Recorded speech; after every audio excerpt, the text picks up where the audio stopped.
Et maintenant, on n'est pas au Sénat. J'ai du monde là-dedans, mais passez-moi des petits mots pour mettre le ridicule.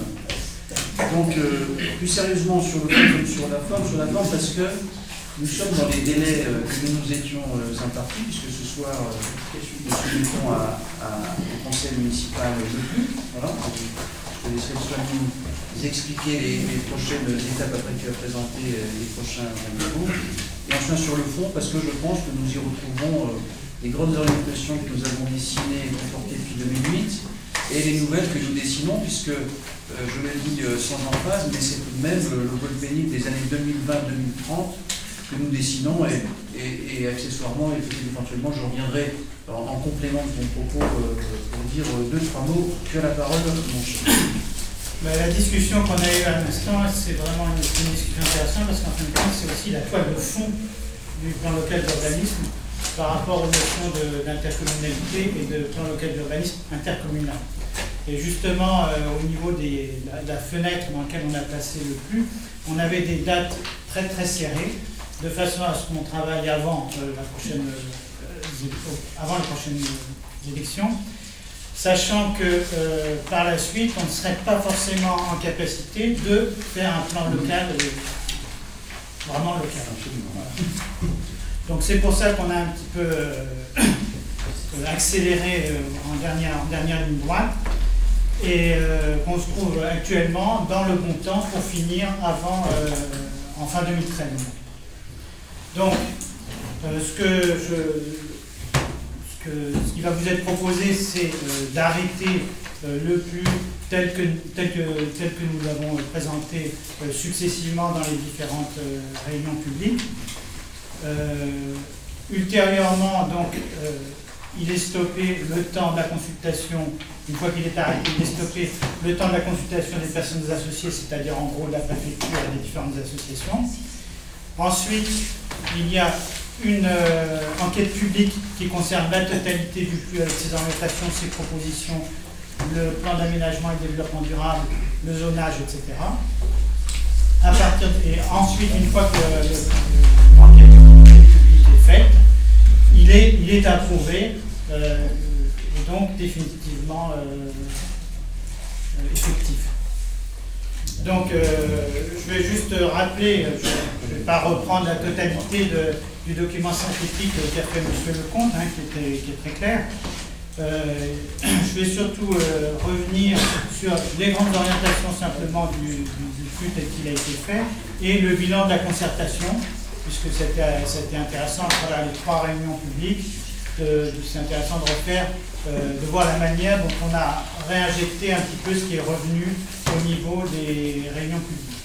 Donc les objectifs, hein, je vais simplement vous les rappeler succinctement, c'était de garantir l'équilibre entre développement urbain maîtrisé, en faisant l'équilibre entre les zones urbaines, la préservation des espaces agricoles et des espaces forestiers. Dans un deuxième point, le renforcement du centre-ville et l'intégration de la périphérie, des quartiers périphériques avec le centre-ville. Équilibre aussi entre emploi et habitat, ce qui est très important. Au niveau des autres espaces, au niveau des autres champs qui sont abordés, il y a aussi l'utilisation économique équilibrée des espaces naturels, maîtrise des besoins de déplacement, ce qui est très très important aussi, et le partage des espaces de circulation. Donc c'est tout ce qui est voies partagées, etc., qui rentre dans la problématique toutes ces options avaient déjà d'ailleurs été abordées avant effectivement l'élaboration du plus. Je me souviens qu'on avait fait des réunions publiques sur les voies partagées bien avant. Alors, pour le bilan de la concertation, donc la délibération, le rapport de présentation reprend l'ensemble des consultations qui ont été faites, aussi bien au niveau des personnes publiques qu'au niveau des réunions publiques à proprement parler. Publication aussi dans Reflet, etc. Alors, au niveau des 3 réunions de concertation, ces réunions donc, ont fait ressortir certaines problématiques, donc en particulier au niveau des transports, des voies de circulation douce, la préservation des espaces agricoles, de la gestion des eaux pluviales et le développement des commerces en centre-ville. Au niveau de la gestion des eaux pluviales, hein, on a bien vu que c'était assez critique, Et ça a été assez... je me souviens qu'au cours d'une réunion publique, il y avait une personne qui nous avait alerté sur les capacités des berges de l'Agnou de recevoir, du bassin, de recevoir les eaux pluviales. Une des conséquences avait été, au niveau du zonage du plan local d'urbanisme, de ne pas définir une zone de densification au niveau du bassin de l'Agnou, mais de l'intégrer à une zone plus vaste, qui était rattachée à la zone pavillonnaire et qui était destinée à avoir une densification moindre, ce qui correspond à une réglementation particulière au niveau du zonage et de la réglementation. Je vous renvoie bien évidemment aux documents concernant le zonage et la réglementation ou à la réunion publique si vous avez le souvenir de ce qui avait été évoqué.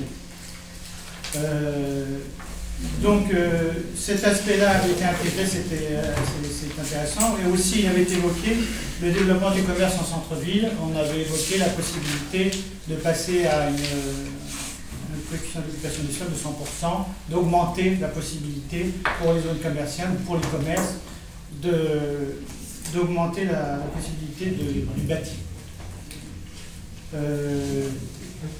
Donc, ce que l'on a vu, c'est que le bilan de la concertation était positif et donc il amène à poursuivre la démarche d'élaboration du document et à arrêter le projet du PLU tel qu'il est là, tel que vous pouvez le consulter. Chaque élu, de toute façon, a eu les documents nécessaires, mais le public et tout citoyen peut le consulter sur Internet, sur le site de l'OFF. Alors, je ne vais pas vous rappeler là ce qu'a fait M. Lecomte, où il a mis en correspondance les projets du PLU, ce qui a été fait, et la réalité, le contenu. C'est plus intéressant d'aller voir directement les documents. C'est peut-être plus costaud, mais c'est sans doute plus parlant. Donc, ce que je vous propose, c'est d'arrêter le PLU de façon à permettre la continuation, de le terminer, de l'achever, sachant que le PLU, de ce point de vue-là, c'est comme le POS. Le POS, il est remanié constamment. Il est remanié suivant les besoins de la commune, suivant les difficultés qui se trouvent pour résoudre tel ou tel problème foncier ou de construction, etc. Le plan local d'urbanisme, c'est exactement pareil. Il va rentrer dans une phase de modification, non pas de révision, parce que ça supposerait un problème plus important, mais de modification qui vont faire qu'il va s'adapter à la réalité de la commune. Voilà. Je voudrais simplement rebondir un petit peu sur le propos qu'on a eu précédemment, parce que lorsque je me suis trouvé confronté à savoir, on l'a retrouvé au niveau des orientations qui avaient été présentées par le bureau d'études, lorsque je me suis retrouvé justement à voir quelle était la physionomie de la ville, le maire avait évoqué à un moment la démographie au conseil municipal, la démographie de la commune, on s'aperçoit que le fait de considérer que le nombre d'habitants n'est pas forcément la meilleure solution d'appréhender la totalité de la commune. On a une commune qui est quand même la première, la plus grande de la communauté d'agglomération. Ce qui veut dire qu'il y a une certaine spécialisation des rôles au niveau de la communauté. Qui a le foncier, c'est en grande partie à l'autonomie. Et les problèmes que l'on va rencontrer à travers le PLU et qu'on a tenté de définir ou de sentir venir, c'est ces problèmes-là. Comment utiliser, comment gérer, comment maîtriser un foncier qui caractérise la vie publique, sachant qu'il fait partie d'un ensemble plus grand, et sur ce foncier, il y a des projets qui vont venir, qui vont se développer, et qu'il est nécessaire de développer. C'est cet aspect des choses qu'on retrouve, c'est ce même clivage qu'on retrouve, et le plan local d'urbanisme prépare et permet d'essayer de maîtriser cette pression, hein, ce contraste entre le nombre d'habitants et les capacités foncières, de façon à conserver l'identité de la ville et l'affirmer politiquement. C'est pour ça que le plan local d'urbanisme, c'est un instrument technique, mais c'est un instrument technique qui a été élaboré à partir d'orientations politiques, mais qui par la suite devra être aussi réaffirmer politiquement. Autrement, ce sera un simple superposition. Voilà. Merci pour cette belle conclusion. Y a-t-il des remarques, des suggestions, des questions? Bon, on a encore vous assisté, je le sais, au public, ça a quand même fait des propositions, qui ont été retenues avec les partis. Voilà. Est-ce qu'il y a des questions, des remarques? Messieurs les Anglais? Les Italiens de ce côté-là, monsieur. Ouais, les deux même. Un Espagnol, deux Italiens, on va à la France. Allez-y. Comme j'ai l'habitude de le dire au moment du vote du budget, dans un mandat, il y a effectivement 6 temps forts qui sont les votes du budget, et je pense qu'il y en a un qui prend le dessus, c'est effectivement le PLU. Pourquoi? Parce que le PLU, c'est ce qui va donner la tendance de ce que l'on souhaite voir, ou en tout cas de ce que l'on imagine, de ce que sera la ville dans les 20, 25 ou 30 ans. Bon. Donc c'est pas quelque chose d'anodin, parce que ça n'engage pas que l'équipe actuelle, ça engage une génération en fait. Une génération, voire une génération et demie, si on est précoce. Donc effectivement, en ce qui me concerne, j'ai assisté aux 3 réunions du PLU, avec un regret, c'est que la dernière réunion qui, à mon avis, était sans doute la plus intéressante, parce que c'était la plus fine et la plus affinée et la plus aboutie, je regrette qu'il n'y ait pas eu plus d'auditeurs, parce que de mémoire, si on déduisait, nous élus, personnel technique et ceux qui présentaient le projet, bon, il y avait une grosse quinzaine de spectateurs. Ce que je trouve dommage, parce que je trouve que s'intéresser à la ville dans laquelle on vit, il n'y a pas qu'un bulletin à mettre dans l'urne tous les 6 ans, mais aussi participer à ça. Bon, ça c'est un préambule. J'ai effectivement plutôt passé du temps sur le PLU, à bien le dire, et à part tout ce qui avait pu être dit lors de la dernière réunion, j'ai fait une liste. Je suis désolé, mais 30 ans d'avenir, c'est un peu technique, et j'ai 3, 6, 8 questions à poser. Bon, elles sont techniques, j'en suis désolé pour ceux que ça ne passionne pas, mais mon pauvre Anselme, tu connais le problème, quand c'est le budget, ça n'apporte pas l'engouement général. La première question, je me base sur la pièce 1-2 qui s'appelle le rapport sur la liste des besoins répertoriés. Il y a un premier point, on vient d'en parler, c'est effectivement les argiles. Alors je ne me souviens pas, mais ça mérite une réponse, des argiles sur les versants. À la première réunion, il me semblait il avait été dit qu'on essaierait d'être plutôt à minima dans la densification sur les versants limite du bord de nous, effectivement en relation avec ce qui avait se passer entre autres hier, mais qui s'était déjà passé en 2009. Donc, je n'ai pas retrouvé dans ce document quelque chose qui disait effectivement on allait plutôt sous-densifier ces deux versants. Ça c'est le premier point. Je peux répondre à vos premières questions une par une? Oui, on veut savoir.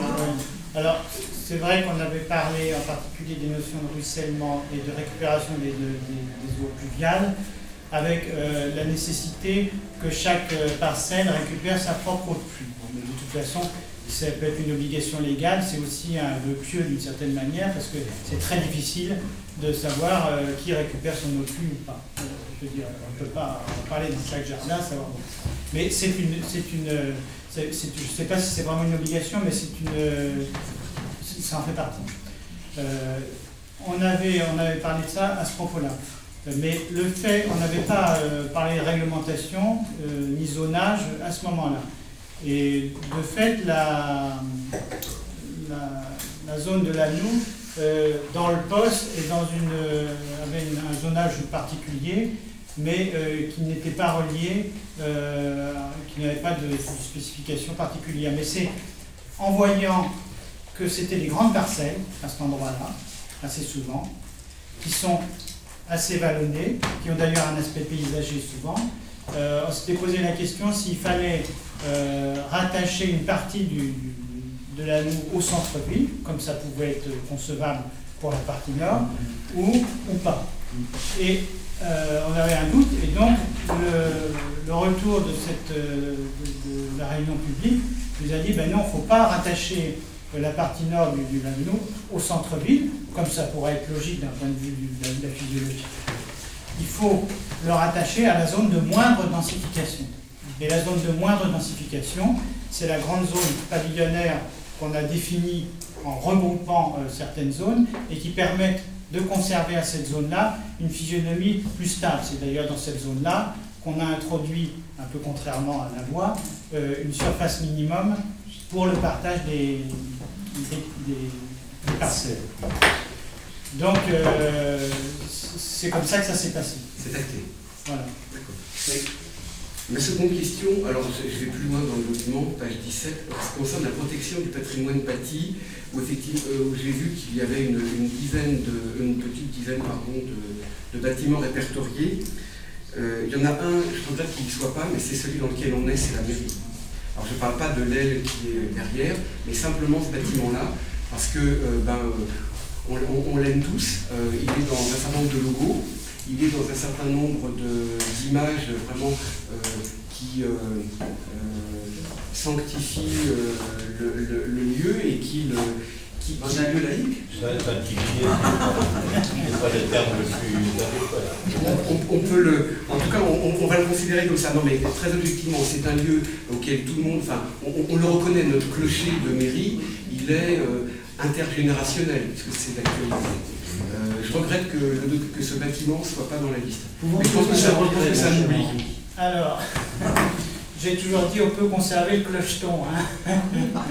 Mais ceci dit, c'est un domaine communal, donc le fait de le protéger n'est pas d'une urgence capitale, puisque ça appartient à la commune. Par définition, elle en fait ce qu'elle veut. Alors que d'autres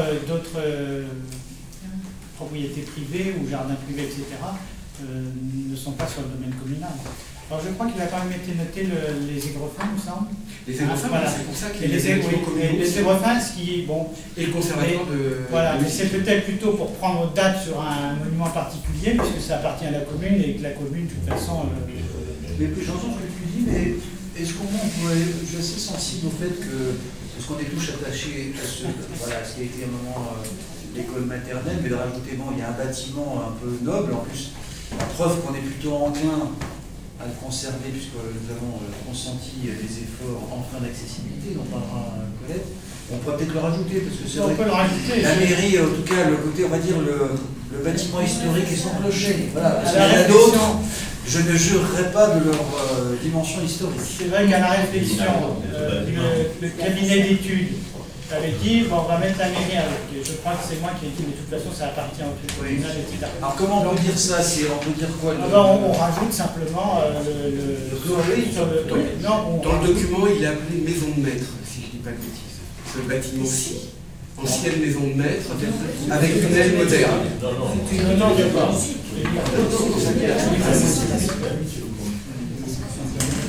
Au départ, qui a été acheté par la commune avec pétition à la clé, etc. Hein, c'est pour ça, effectivement, vous avez tout à fait raison. Laissons la mairie au sens générique, hein, on va aller pas rentrer en détail parce que. Non, on va reconnaître qu'il y avait eu une pétition.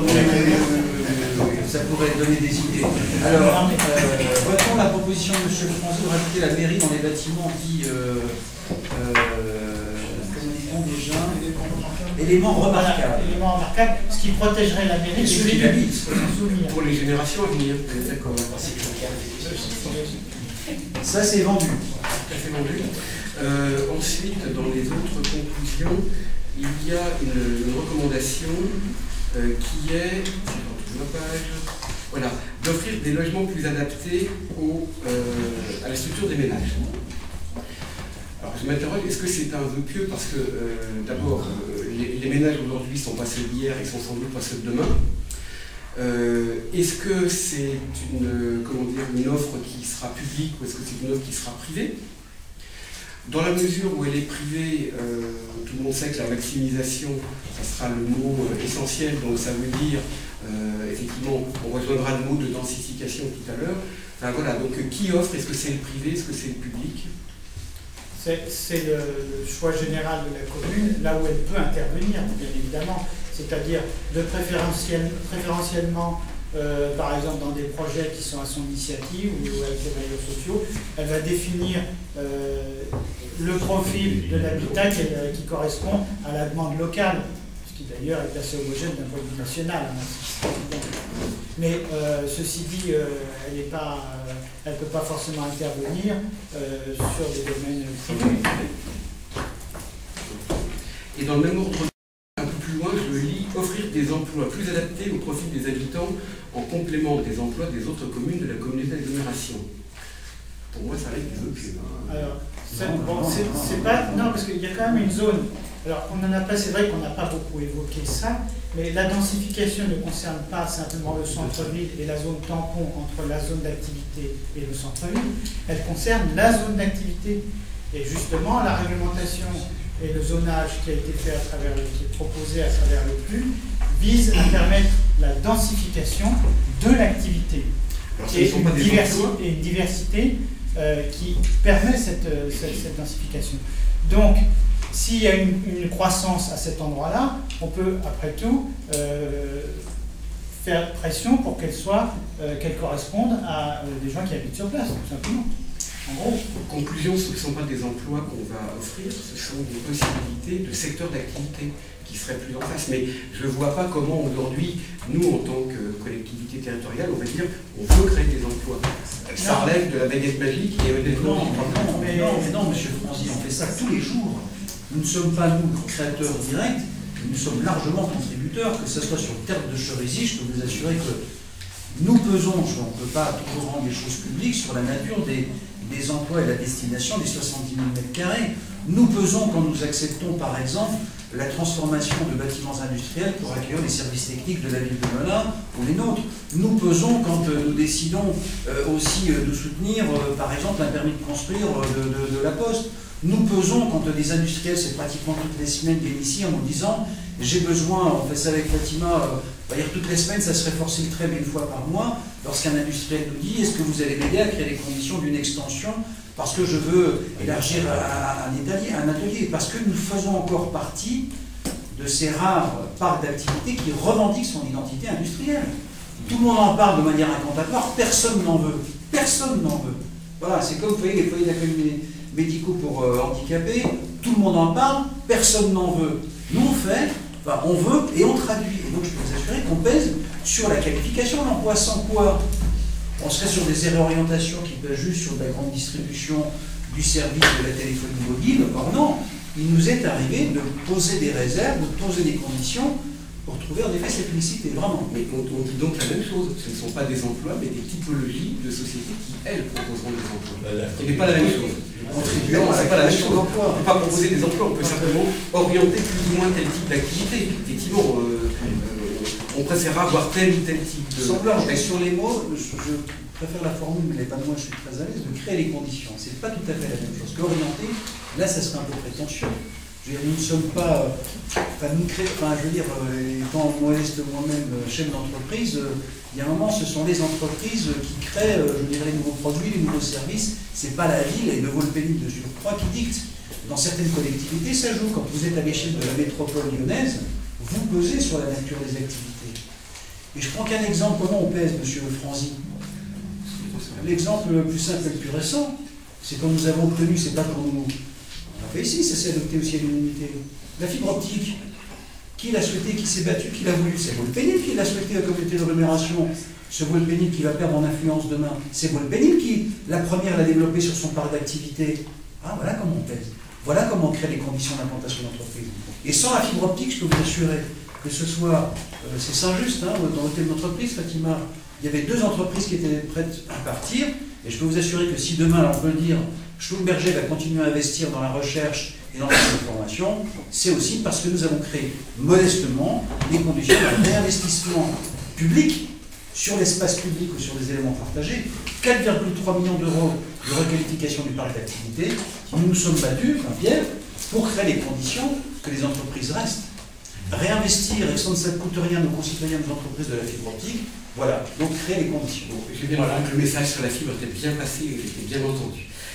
Mais on est Ah, vous allez dans y la, revenir. bien sûr, on est donc dans la création des conditions, mais non pas d'emploi stricto sensu. Est-ce que vous autorisez M. Carassus entre la question 3 et la 4 à vous dire un mot? C'était la 8 et la 9. Ah, Non, mais ce que je veux dire par rapport, parce que c'est la création d'emplois, c'est effectivement, par exemple, se battre contre les poids, c'est-à-dire quand on voit des projets qui n'ont rien à faire à la zone industrielle et qui attirent, et pour lesquels on a des propositions tous les jours, et c'est pas toujours facile de refuser, et qui dénatureraient la zone industrielle, et par contre être capable, et Henri en avait été d'accord, de faire preuve de compréhension compris par rapport au règlement de la zone industrielle sur le plan de l'urbanisme. Il faut pas à Paillard d'agrandir son entreprise et d'avoir des emplois supplémentaires et en interprétant le règlement de façon la plus favorable possible ce que nous avons fait. Et effectivement, aller voir le directeur de chez Paillard et il dira comment on a été capable de bien regarder avec les services, avec l'abri, etc. Donc c'est un travail au quotidien et le but final c'est quoi? C'est l'emploi. je prends juste un exemple, donc pas obsessionnel, mais c'est quand même, je pense, un des débats que nous aurons devant nous dans les mois qui viennent. Et pas seulement pour des raisons électorales. Peser sur une décision, c'est par exemple éviter, comme c'était la tentation, est-ce qu'il y a une multiplication, par exemple, de petits ateliers du BTP, notamment quand sont nés les auto-entrepreneurs, mais bien viser à ce qu'on ait quand même des tailles là aussi un peu critiques d'entreprises qui s'installent. Mais en contrepartie, je vous l'annonce aujourd'hui publiquement, nous allons sur la Croix Bénard créer un bâtiment qui va accueillir des artisans dans le BTP. Voilà. Regroupement, ça c'est le fruit de la volonté publique et politique, c'est pas le fruit du hasard. Donc, on arrête le mitage sur... Comment? C'est de l'eau. C'est la ville de Volpénil qui l'a imaginé, parce qu'elle pèse très peu, la ville de Volpénil. C'est la ville de Volpénil qui l'a imaginé il y a quelques années, qui l'a négocié, qui a voulu la Croix Bénard en entrée de ville. Melun n'a pas eu, Damary l'a pas eu. C'est ça la différence. Quand demain je vous présente en exclusivité le fameux RIE, comment on pèse, nous qui pesons si peu, ben voilà le bâtiment qui va sortir de terre demain. Voilà, je monte à la caméra, comme on dit. Voilà. C'est le fruit du hasard? Non. C'est une réflexion concordante avec ce que nous avons souhaité traduire dans le plus, parce que la ville de Volpénil s'est battue depuis de nombreuses années pour conserver un pôle de service, voilà, qui serve à la fois les entreprises et les salariés. Ce n'est pas le fruit d'un moment. Concourir à la condition et à la création d'emplois diversifiés. Il y aura une crèche, même si nous étions réservés, parce qu'on continue à penser que la petite enfance est d'abord une politique publique. Voilà. Là, c'est l'aglo qui a fait ce choix-là, mais c'est à Volpénil qu'elle s'implante, pas ailleurs. C'est pas le fruit du hasard. Voilà. 8 et 9. Oui. Un peu plus loin, le PLU répondra donc au besoin de prévoir la construction d'une seconde salle polyvalente sur un terrain communal proche du centre. Alors, la question, le plus n'est Je pas... n'avais pas posé encore la question.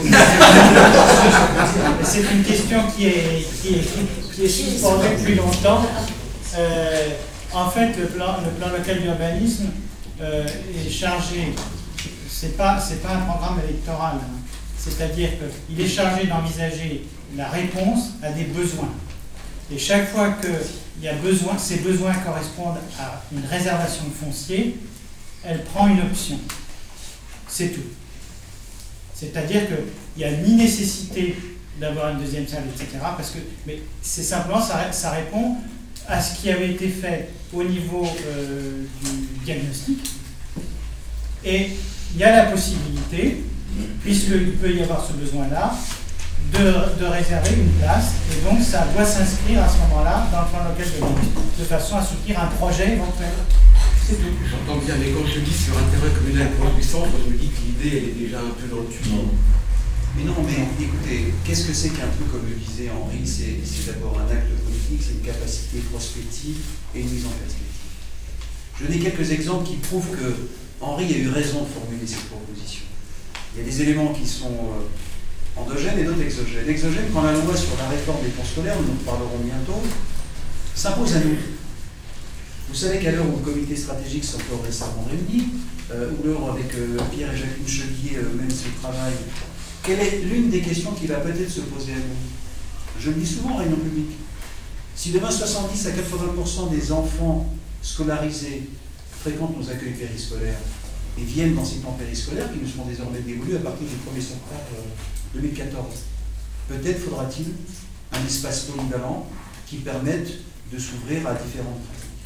Lorsque nous décidons, en tout cas la majorité, de s'engager dans la voie de l'intergénérationnel, et que nous pensons que la pratique de l'entretien musculaire ou les lieux de convivialité nécessitent peut-être demain des mètres carrés, on n'a pas d'idée précise. Alors, Henri dit il faut le traduire dans le projet de PLU pour qu'on puisse avoir ce levier juridique opposable pour créer demain un espace. Si demain, comme ça peut se produire, les 700 collégiens qui fréquentent le gymnase dit de la Poste, vous êtes au courant, voilà, on est en négociation. Si demain, les 550 salariés, dont une bonne moitié sont des pays vauxois, ne peuvent plus accéder à ces 1800 mètres carrés qui sont avenue Clémenceau, alors Henri nous a dit, je ne sais pas ce qu'on fera, mais ne réalisons pas un plus si d'aventure on avait un projet. Si demain, par exemple, naissait une université à Volpénil, en cœur de ville, un pôle de compétitivité, que sais-je, et qu'on nous dise, mais vous avez quoi accueillir demain 50 étudiants qui viennent du monde entier parce qu'ils sont spécialisés dans le monde du forage, on dira oui, juridiquement oui, ou j'en sais rien. Franchement, on n'est pas en train de vous dire, et croyez la sincérité du propos d'Henri, on n'est pas en train de dire on sait, on va faire les trucs. C'est juste, ça prend du temps à expliquer, je comprends bien, mais il faut du temps pour expliquer la politique. C'est de la perspective, c'est de la prospective. Et là, on gagnera du temps une fois qu'on se dira, on a l'outil juridique opposable. Voilà, c'est ça qui est derrière cette phrase. Oui, à 18h30, nous avons tenu une réunion des associations pour l'organisation et la répartition des salles. Et il y avait une demande très forte des associations, parce que si effectivement on arrive à répondre à toutes les demandes, c'est parce que les associations réduisent leurs demandes. Mais il y a encore des manques, malgré la création de la buissonnière, malgré la maison des associations. On a aujourd'hui 97 associations, de nombreuses activités. Il y a des demandes très fortes auxquelles on ne peut pas répondre pour l'instant. Donc la date de perspective, effectivement, ça fait.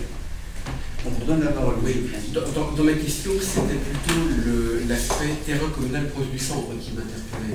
Parce qu'effectivement, une salle, oui, mais ça veut dire des parkings, ça veut dire un certain nombre de communautés qui viennent autour. Le terrain communal proche du centre, personnellement, voilà. Simplement, c'est dans le cadre d'un développement durable, il faut s'en souvenir. C'est-à-dire quand on parle, ça fait partie finalement d'un projet du centre, du développement du centre et de sa densification, mais il n'y a rien de précis, c'est simplement une option. Il est bien évident qu'il ne s'agit pas de faire la buissonnière, il y a un terrain important, il y a un projet de loisirs et de sport, il peut y avoir parfaitement ce genre de choses-là. Mais ce n'est pas ce type d'option qui est choisi. Là, il peut y avoir, dans le cadre d'un centre qui est vraiment fédérateur au point de vue activité, un besoin à cet endroit-là. Et c'est simplement ce que dit et puis de temps en temps, il faut être un peu foladin, comme dirait un personnage célèbre. Moi, je ne peux pas présager à 20 ans ce que seront... à quoi va ressembler demain, par exemple,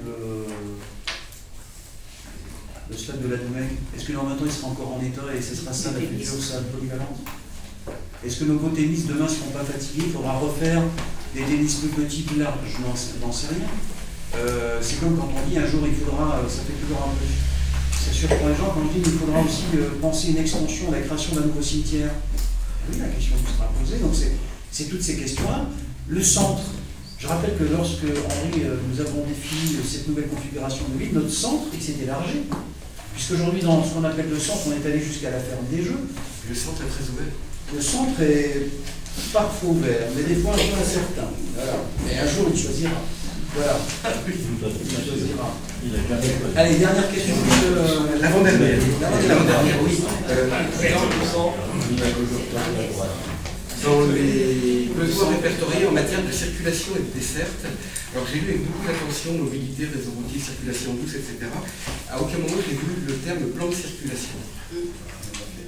Alors est-ce que c'est une omission? Est-ce que c'est un autre aspect? Est-ce que c'est hors PLU? Est-ce que... Voilà, enfin bon. Je répète, mes questions sont candides, mais plan de circulation. Henri. Je sais pas. Non, mais elles sont. Plan de circulation. Voilà.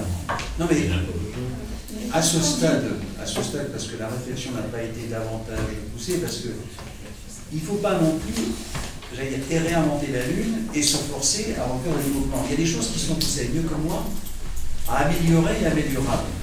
Mais un plan de circulation sera la traduction et la déclinaison des grandes orientations que nous dessinons ici. Quand par exemple Gilbert, à juste titre, avec Jean-Louis Masson, nous presse chaque jour, on ne va pas dire chaque jeudi soir, d'accroître la partie cyclable, et ils ont raison. Si demain nous allons jusqu'au bout de la logique de espace partagé de pistes et de bandes cyclables, peut-être que cela impactera en effet tout ou partie de l'existant. Voilà, parce que les mentalités, il faut y aller tout doucement, par exemple, sur ces questions-là. Nos concitoyens ne sont pas mieux. Chaque fois qu'on prend initiative autour du développement et de l'usage du vélo, il faut un temps de conviction, quoi. Donc le plan de circulation, il n'est pas inscrit là, ce sera, s'il y a lieu, pour plus tard un élément que nous traduirons. Ça mûrit quand même, ça mûrit, parce que je suis plus tout seul à prendre les rues à sens inverse. J'ai des noms, j'ai des noms. Il y a même des enfants d'élus. La pénultième, et là, je suis vraiment candide, qu'est-ce qu'on appelle un parc de dissuasion?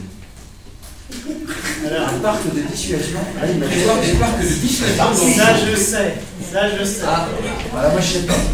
En fait, c'est des petits parcs qu'on a effectivement au niveau de la mairie, ou les petits parcs là, c'est des parcs qui sont un petit peu à distance du commerce ou du centre. Ça dissuade qui? Ça dissuade de se garer en double fil, ça dissuade de mettre sa voiture n'importe où pour aller chercher du pain, c'est tout. Monsieur Franzi, vous devriez savoir que dans un autre temps, pardon monsieur le maire, je peux avoir la parole. Vous êtes maire, vous aussi, quelquefois. Vous devriez savoir que dans un autre temps, la première réalisation qu'une équipe qui a été élue en 89 a mise en place, c'était un parking de dissuasion en bas. Hein, et la chambre de commerce nous avait dit, dites donc, c'est bien, au moins vous pensez au commerce, et effectivement, alors qu'il y avait déjà le parking de la mairie, etc., on avait, pour desservir le centre-ville, acquis un terrain qui était là en bas. Mais à l'époque, je n'étais pas aussi assidu qu'aujourd'hui, et vous ne vous en rappelez pas. Ça finit quand même par inscrire. Monsieur Franzi, vous avez la parole. Alors, la dernière, et que je trouve un peu contradictoire, j'ai entendu parler de la pénultième, donc maintenant on est à la dernière. Là, j'ai noté quelque chose qui je trouve contradictoire, parce qu'on parle de liaison douce, de pistes cyclables, de bandes cyclables, etc. Et là, qu'est-ce que je vois-t-il pas aménager au niveau de la rue Germain-Sirodin une gare routière? Ah, alors.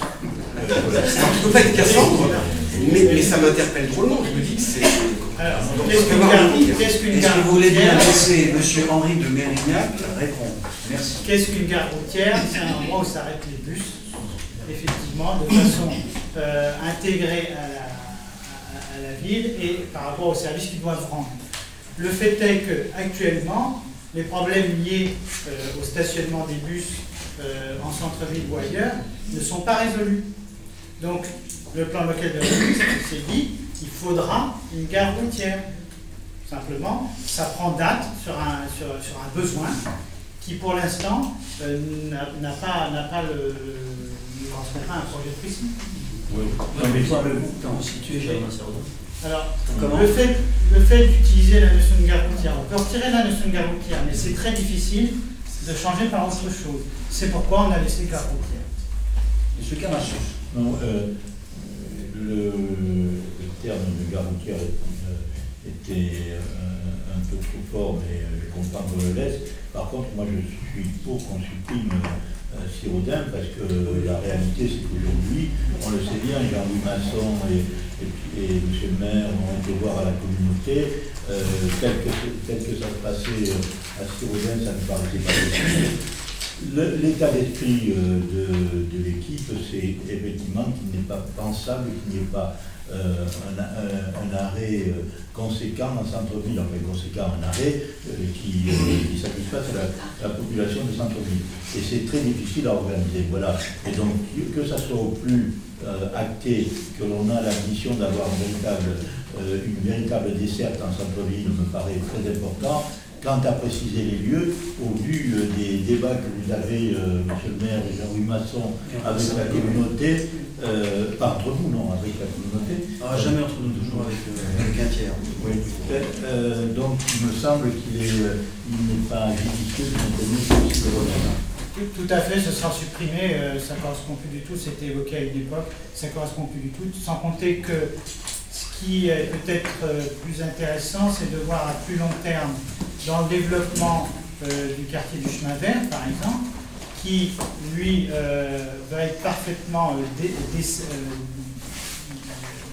comme une desserte, ce sera très bien, surtout si en arrière, ce quartier, au fil des années, devient un véritable quartier par rapport à la zone d'activité. Là, on trouve des flux de bus qui sont différents. Donc tout ça, c'est des projets à long terme.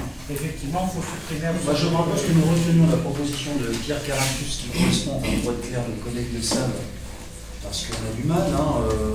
Gilbert Lavallée a été le plus créatif, le plus iconoclaste même, et on a vu ensuite qu'il y a un certain nombre de difficultés. Jean-Louis Masson, je ne dis pas qu'il passe une fois par jour, mais pas loin à analyser tous ces trafics. Donc, retenons ce qui est la réalité. La formule de Pierre Caracus, c'est un arrêt centre-ville. J'ai presque envie de dire un arrêt cœur de ville, puisque notre centre, vous avez vu qu'il comporte plusieurs arrêts désormais. Donc voilà, on pourra appeler ça l'arrêt cœur de ville. Et merci de cette remarque, monsieur le président. Adieu gare et bonjour. D'accord, donc les amendements franchis sont retenus, je vais en prendre une note. Dernière chose, vous voulez quand même... C'est l'été, on est... Non, vous aviez dit que c'était la fin. La dernière. C'est la nota bene. Ah. C'est la nota bene, c'est le code ici. Je voudrais quand même dire le travail qui a été effectué pour la dernière partie, c'est-à-dire en ce qui concerne les zones. C'est précis, c'est fin, c'est bien monté. Alors, si c'est bien monté...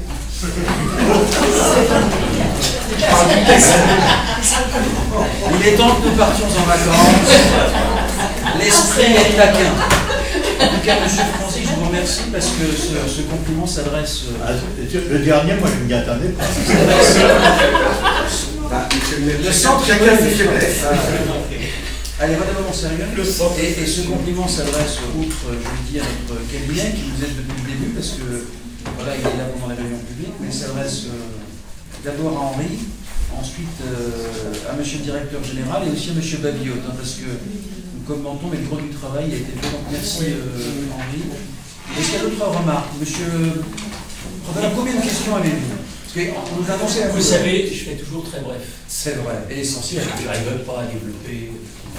Vous savez que dans mon métier, je fais des formations. Oui, non mais vous inquiétez pas, je fais les mêmes. Allez-y, ça, je voulais revenir sur la densification des dents creuses. On fait ça comme ça. Voilà.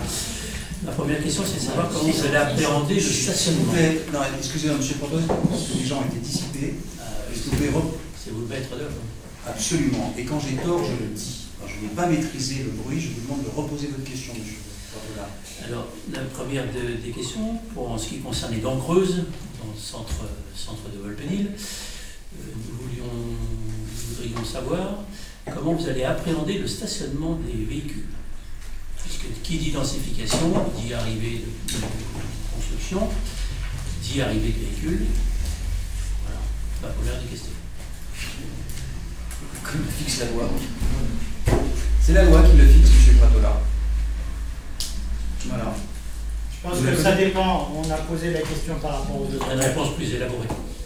On a posé la question. Vous ne connaissez pas la réglementation? C'est non plus, monsieur Pratola. Il suffit de le lire. Excusez-moi d'être désagréable. C'est écrit. Lisez-le. Intéressez-vous à l'urbanisme. J'ai la parole. Intéressez-vous à l'urbanisme. Vérifiez le nombre de places qui sont obligatoires quand vous construisez. Et vous aurez la réponse, et c'est inscrit dans le document. Je suis désolé de vous le dire ainsi de manière désobligeante. Mais ça laisse entendre que M. Mérignac n'aurait pas fait sérieusement son travail. Il l'a fait, c'est écrit. M. Pratola. Alors, il va peut-être falloir que vous changiez un petit peu de ton quand je pose une question. Ça, c'est le premier des points. Le deuxième des points, quand je pose une question, c'est pas automatiquement un sous-entendu politique, comme à chaque fois vous réagissez d'une façon très désagréable. Je connais la loi, mais je connais aussi les problèmes de stationnement en centre-ville. Construction nouvelle dit des places de stationnement nouvelles. Je demande comment va être appréhendé ce problème-là. Et moi, je vous réponds. Et j'ai le droit de poser ces questions-là, que ça vous plaise ou ça vous plaise pas. Et je vous réponds avec un ton qui me sied et qui m'appartient. Lisez le document, vous avez la réponse. Alors à ce compte-là, s'il faut lire les documents, c'est même pas la peine qu'on fasse un débat. Vous avez envoyé le document, on vous envoie le vote par correspondance aussi. Mais vous l'avez Bon, lu. si vous l'avez, oui, on le lit. Et j'ai le droit de poser la question. Mais vous l'avez lu. Parce qu'il y a peut-être des gens qui ne l'ont pas lu. L'Assemblée ne monte peut-être pas derrière le public. D'accord?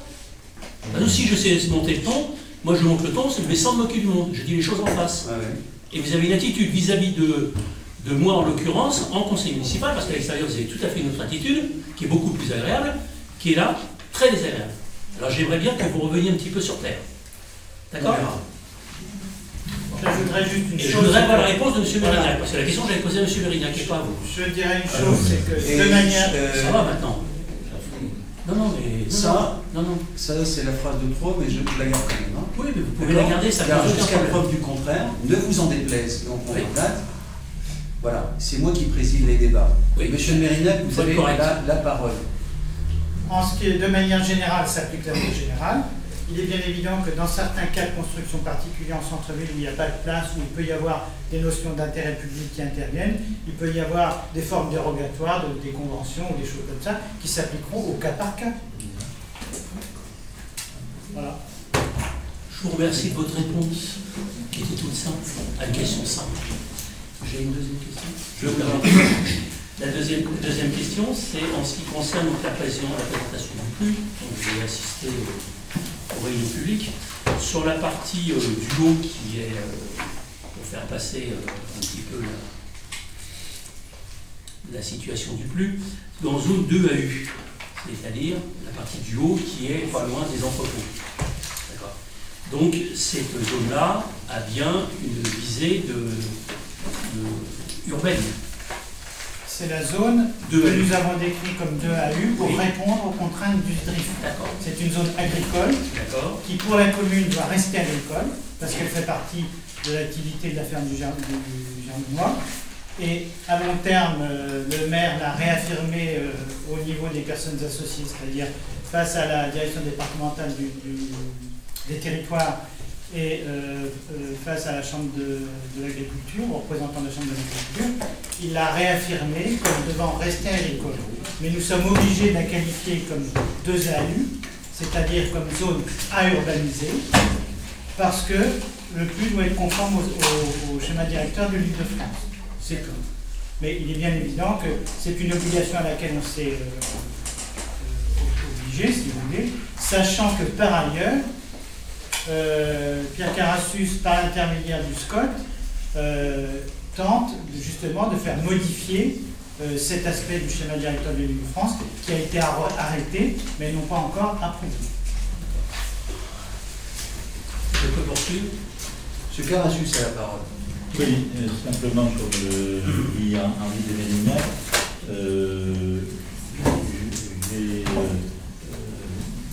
proposé au SMET qu'il a adopté à l'unanimité que nous demandions à ce que puisque vous savez que la façon de traduire les obligations d'urbanisation préconisées par le SDRIF vont changer. Avant c'était ce qu'on appelait des espèces de pyjamas. Maintenant ça va être des pastilles. Donc là, le PLU tel qu'il est élaboré tient compte de ce qui existait au SDRIF précédent. Le futur SDRIF qui va être adopté dans les jours à venir, qui a été soumis à enquête publique, il y a 2 pastilles qui sont sur à peu près le même secteur et qui obligent à construire sur 25 hectares. Nous avons demandé au niveau du SMEC à l'unanimité la suppression de ces 2 pastilles en disant qu'elles sont en pleine zone agricole et qu'on est en pleine contradiction avec les orientations que donne le SDRIF par ailleurs, à savoir préserver les zones agricoles. On verra si on obtient gain de cause. J'ai fait une démarche aussi auprès du président de la commission de l'aménagement du territoire de la région, où j'ai porté d'autres propositions du SMEC et où je portais celle-là aussi. Et j'ai vu des gens de l'agence des espaces verts à qui j'ai fait part aussi de cette contradiction qu'il y a dans l'esprit à venir entre une position de principe qui est affirmée, c'est-à-dire maintenir les terrains, les espaces agricoles, et en plus qui est un peu contradictoire avec ce qu'ils ont appelé la coulée verte, qui doit aller depuis le bois de Mansouris jusqu'à corridor écologique. Voilà, le corridor écologique, je me rappelle le terme exact, et ça serait freiné par cette urbanisation. Donc on verra si on obtient gain de cause, parce que vous savez bien que le BRIC est un complexe bien plus vaste que notre petite préoccupation. Mais ce qui est sûr, c'est qu'au niveau du SCOT, on aura peut-être la possibilité de ne pas le reprendre. Donc il faudra attendre peut-être l'élaboration du SCOT pour que ça disparaisse complètement. Mais la position qui a été prise par, et qui vous est proposée par Henri de Mondignac me paraît intelligente. Elle va dans le sens de dire on n'ignore pas ce qui nous a été demandé, mais en fait on ne le met pas en pratique pour, je dirais, traduire les choses le plus simplement possible. C'est ce que vous avez dit, et c'est ce qui n'a pas été, ou qui a été parfaitement compris par les partenaires, ceux qui souhaitaient que ça soit véritablement une zone organisée, qui m'ont dit, vraiment, ils ont trouvé une réponse qui est tout à fait habile. Voilà, je tenais à te le dire. Je transmettrai au cabinet d'études avec lequel on a longtemps tracté pour trouver cette solution de compromis. Vous avez la parole, M. Pradula. Bon, je voudrais revenir sur cette zone, donc toujours 2 AU. Nous avons tiré la délibération numéro 7 là, par rapport à l'enquête publique faite par la préfète, des matières combustibles, etc. Est-ce que... Non, c'est pas celle-là, pardon. Excusez-moi, lorsqu'il y a une 7, c'est la 8, c'est sur la cession de la parcelle sur le centre de logistique. Non, il y a un petit décalage dans les numéros. Ah, Il y a un d'accord. décalage, Okay. je suis désolé. Donc, non, celle-ci, elle demeure. celle-ci demeure. Voilà. C'est-à-dire sur les matières combustibles. Absolument, parce que là, c'est le résultat d'une enquête publique. Alors, C'est la 6. ce que je voudrais savoir, est-ce qu'il n'y a pas un risque que le plus soit retoqué à cause de ces matières combustibles qui ont été installées au cadre de Gérésie, et on laisse entendre, que ça pourrait être consulté, et que ça va être juste à côté. Est-ce qu'il y a un risque? Je ne comprends pas la question. C'est-à-dire que la présentation qui est faite en zone UAU, c'est-à-dire que c'est une zone qui peut être urbaine, on va dire. On la présente comme ça. Mais elle est installée à côté des dépôts où il va y avoir des matières combustibles qu'il n'y a jamais eu sur le pénil précédemment. Des installations classées sur le Vous rigolez ou quoi? Mais il y en a. Mais vous ne connaissez pas la zone industrielle. C'est incroyable ce que vous Mais En matière inflammable. mais c'est incroyable que vous puissiez être aussi ignorant de la réalité de la zone industrielle. Pénien, je parle je parle à côté de construction.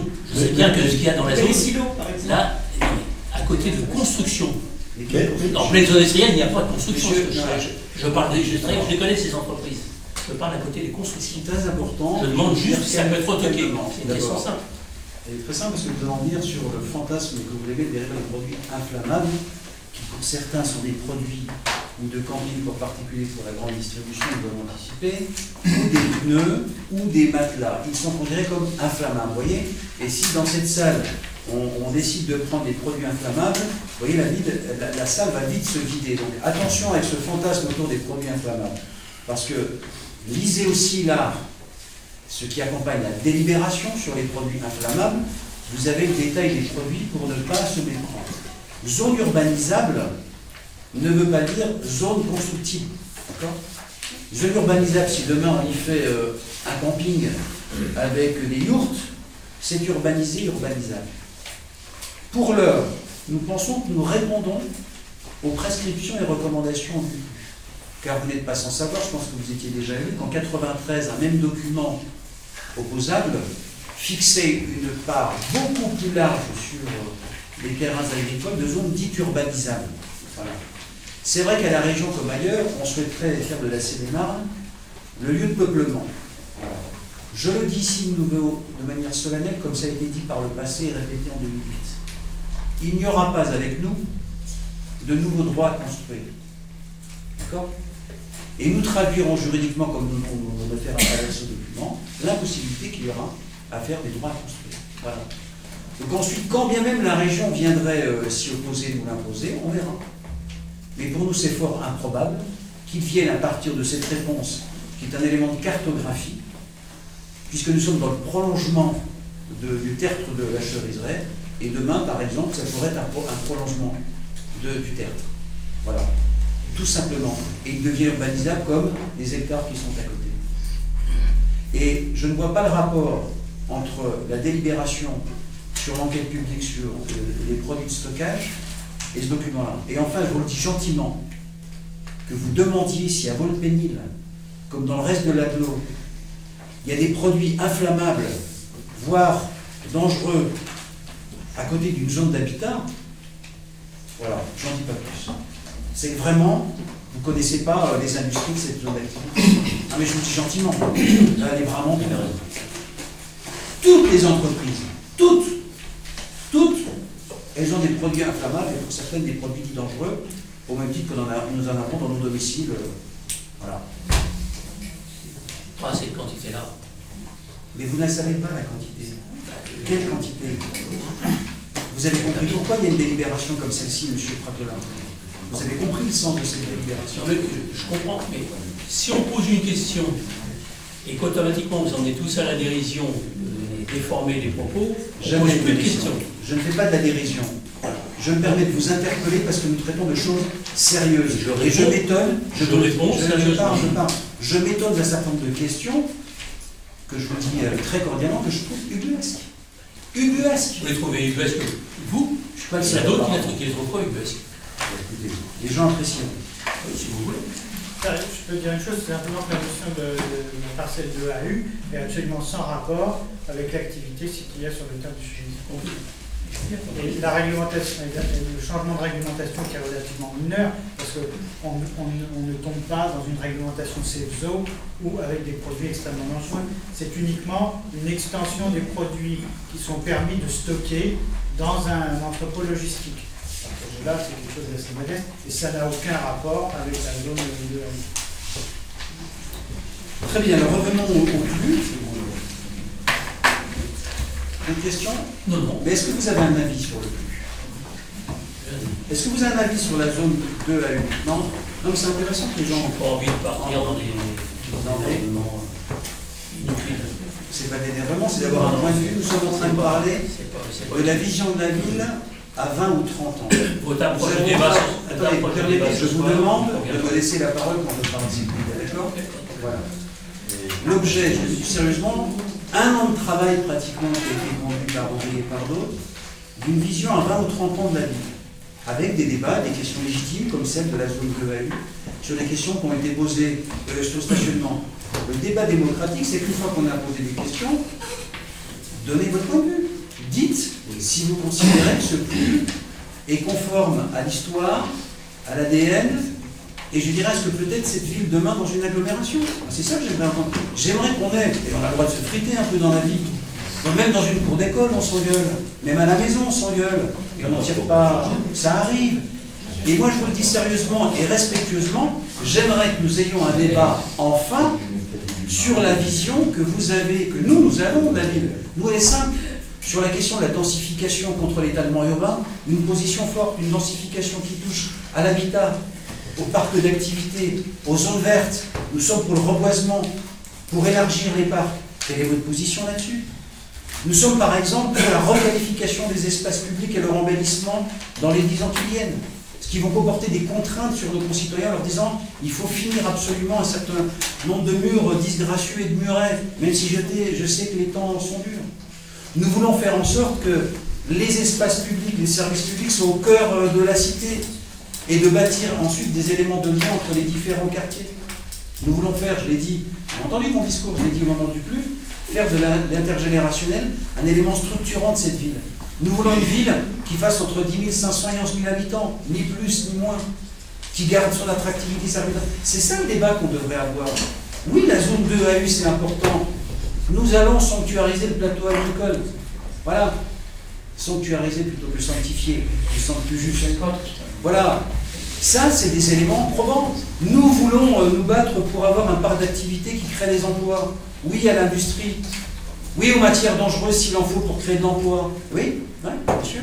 Telles qu'elles sont régies par des règlements français ou des directives européennes. C'est ça le débat qu'on devrait avoir. Qu'on a eu un tout petit peu quand on a eu la réunion sur le centre-ville, par exemple, avec des propositions sur ce que peut être la bonne densité des commerces. Voilà pourquoi je me mets en colère, M. Pratola. C'est 2-3 questions, c'est sympathique. La démocratie, c'est d'avoir un débat sur le fond, la vision que vous avez de la ville. Mais apparemment, vous ne souhaitez pas vous exprimer trop longuement, voire vous n'en avez pas. Alors, est-ce qu'il y a d'autres questions?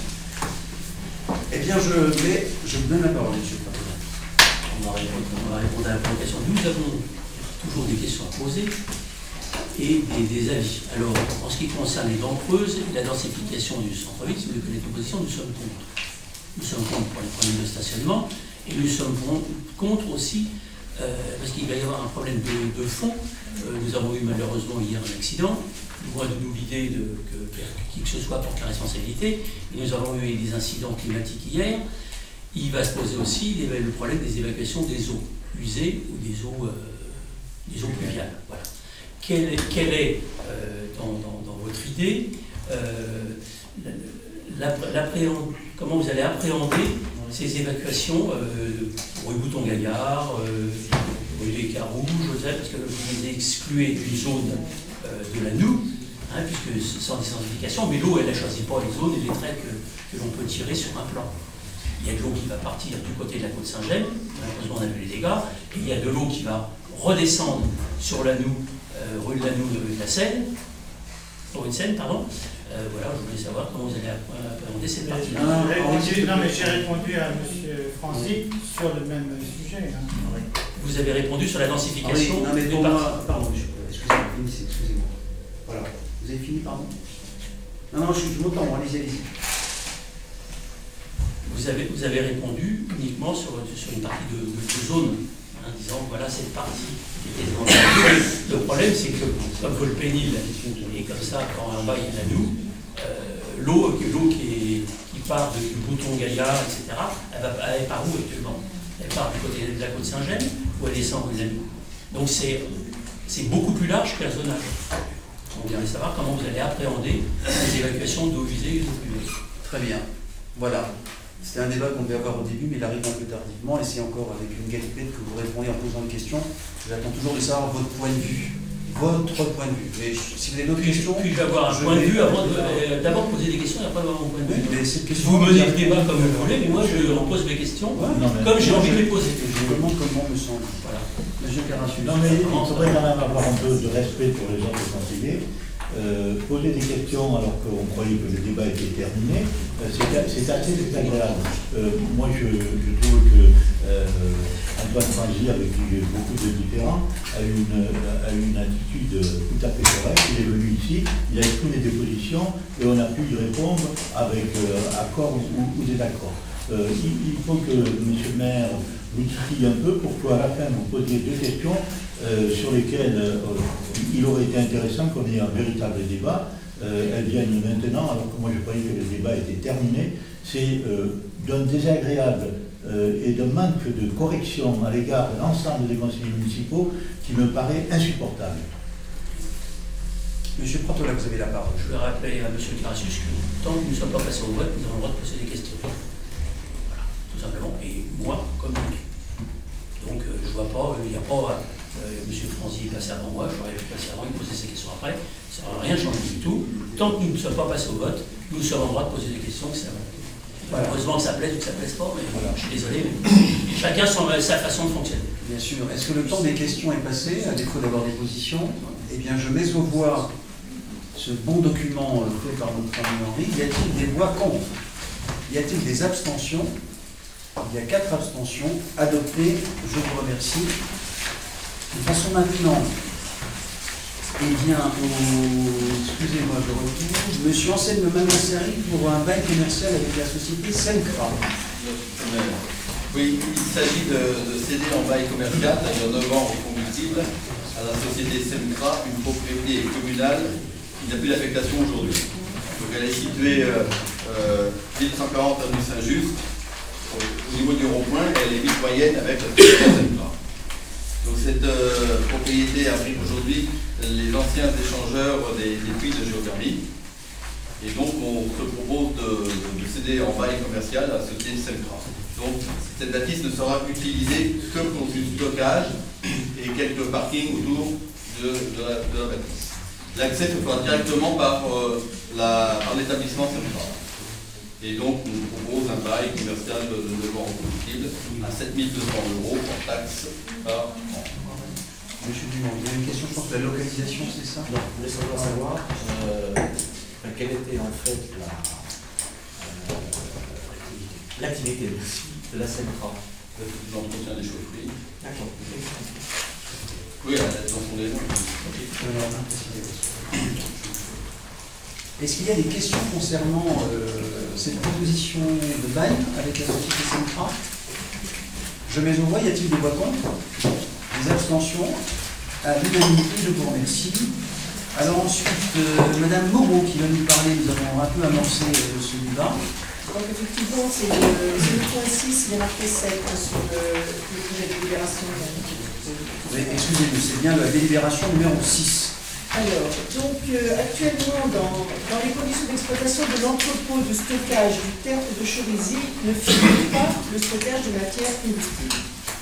La société AMF Qualité Sécurité Environnement est autorisée à modifier ses conditions d'exploitation et nous en a fait la demande. Cette demande est soumise à enquête publique du 4 juin au 5 juillet 2013. Dans la délibération, il est marqué 2012, hein, mais bien évidemment c'est 2013. Et donc il nous appartient de formuler notre avis dès l'ouverture de cette enquête.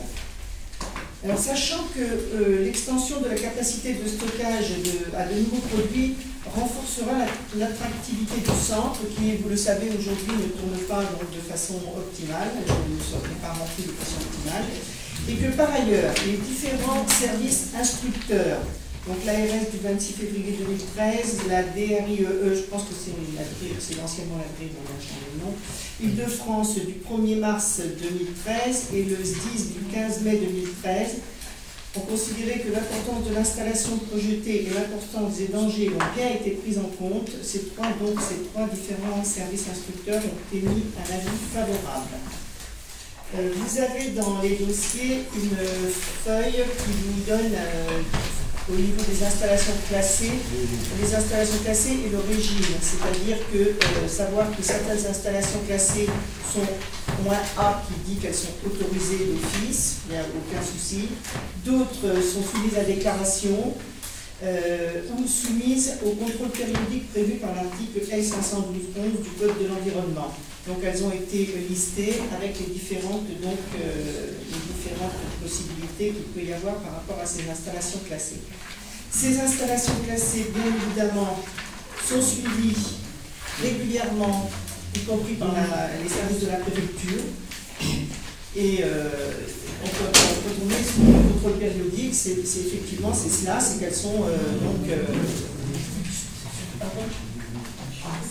donc elles sont soumises effectivement à des vérifications, bien évidemment.